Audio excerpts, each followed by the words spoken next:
पढ़ने का मन नहीं करता, ये सिर्फ तुम्हारी कहानी नहीं है।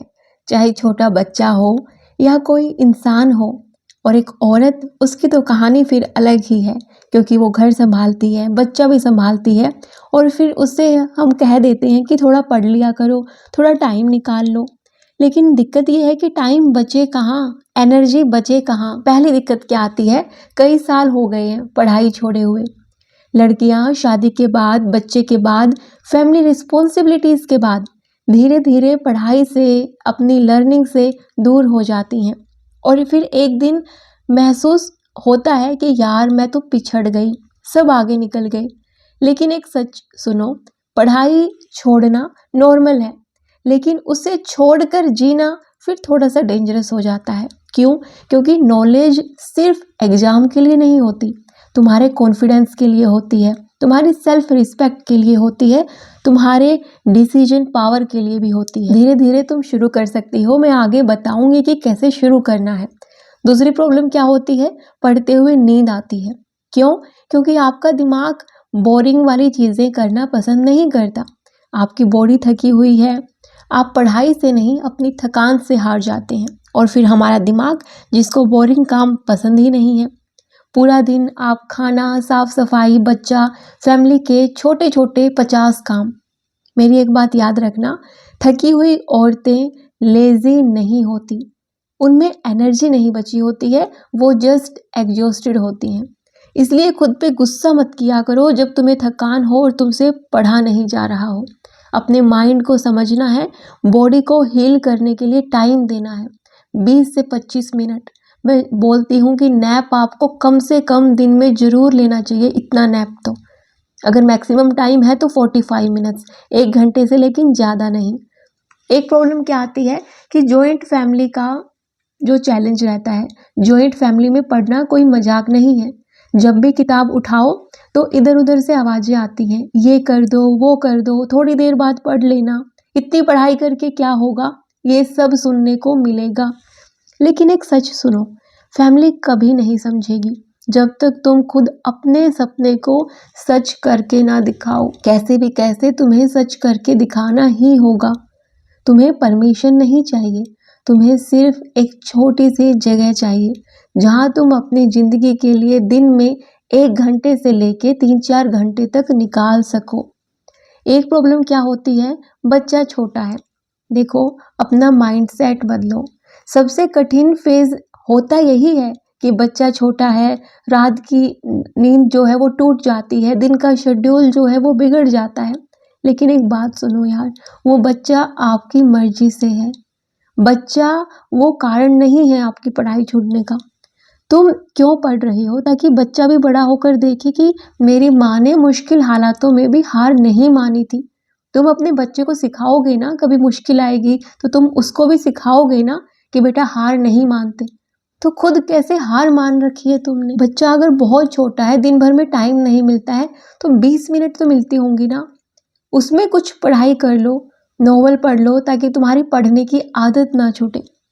मेरा बच्चा जब छोटा था या प्रेगनेंसी टाइम पे, मैं भी एग्ज़ाम वाली स्टडी नहीं करती थी, मैंने अपनी पढ़ाई छोड़ दी थी। हाँ, नॉवल हो गया, कोई अच्छी बुक हो गई, वो मैं ज़रूर रीड करती थी, और इसी वजह से मुझे पढ़ाई रीस्टार्ट करने में ज़्यादा मुश्किल नहीं हुई, क्योंकि भले ही मैंने एग्ज़ाम के लिए नहीं पढ़ा, लेकिन मेरी पढ़ने की आदत नहीं छूटी। अच्छे नॉवल, अच्छी बुक, ये सबसे अच्छी दोस्त होती हैं, आपने ये सुना होगा। और ये पढ़ाई का मन करता क्यों नहीं है? अब सच बताऊं, क्योंकि हम पढ़ाई को बर्डन की तरह देखते हैं, जैसे कोई भारी सा पत्थर उठाओ भी, लेकिन मन नहीं करता। पढ़ाई बोरिंग होती नहीं है, हमने उसको बोरिंग बना दिया है, हमने उसको डरावना बना दिया है। हमारे दिमाग को पढ़ाई करने में बोरियत महसूस होती है, इसलिए वो बहाने बनाने लगता है कि थक गई हो, मन नहीं कर रहा, कल करूँगी, बच्चा सोया है, मैं भी थोड़ा सा सो लूँ। ये सब तुम नहीं बोल रही, ये सब तुम्हारा थका हुआ दिमाग बोल रहा है, जिसे अब बोरिंग काम पसंद नहीं है। तुम्हें अपनी पढ़ाई को थोड़ा सा इंटरेस्टिंग बनाना होगा। अपनी जगह चेंज करके देख लो, पढ़ाई के तरीके चेंज करके देख लो, बोल बोल के पढ़ो, लिख लिख के पढ़ो, जैसे तुम्हें अच्छा लगे ऐसे पढ़ो। पढ़ाई के लिए सिंपल सी चीज़ें मैं आपको बता देती हूँ। जो कई सालों बाद शुरू कर रहे हैं उनके लिए भी पढ़ाई करना मुश्किल नहीं होगा। बस ये तरीके अपनाना। Start with just 10 minutes. बस 10 मिनट भगवान का नाम लेकर बैठ जाओ। पहले सिर्फ बैठना है। तुम्हें बैठने की आदत भी छूट गई है। बैठते हो तो भी फ़ोन के साथ, बैठते हो तो भी किसी को कॉल करते हुए, बैठते हो तो भी गॉसिप के लिए। तुम्हें शांत बैठने की आदत ही नहीं रही शायद। तुम्हारा माइंड कभी सेटल ही नहीं होता, काम ही नहीं होता। स्टार्टिंग से ही किताबें मत पढ़ो, किताबों को खोलो। बुक खोलते ही दिमाग खुद धीरे धीरे पढ़ने की आदत डाल लेगा।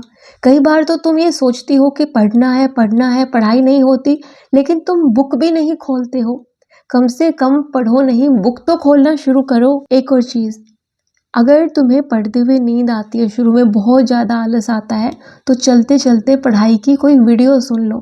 जो तुम्हारे सब्जेक्ट की वीडियो है उसको सुन लो। नींद भी नहीं आएगी, बोर्डम भी नहीं होगा, धीरे धीरे पढ़ाई की आदत भी हो जाएगी। फिर ऐसा करते करते एक हफ्ते बाद एक रूल बनाओ कि मुझे डेली के सिर्फ 5 पन्ने पढ़ने हैं। 5 पन्ने, 5 पेजेस डेली, 150 पेजेस हो जाएंगे।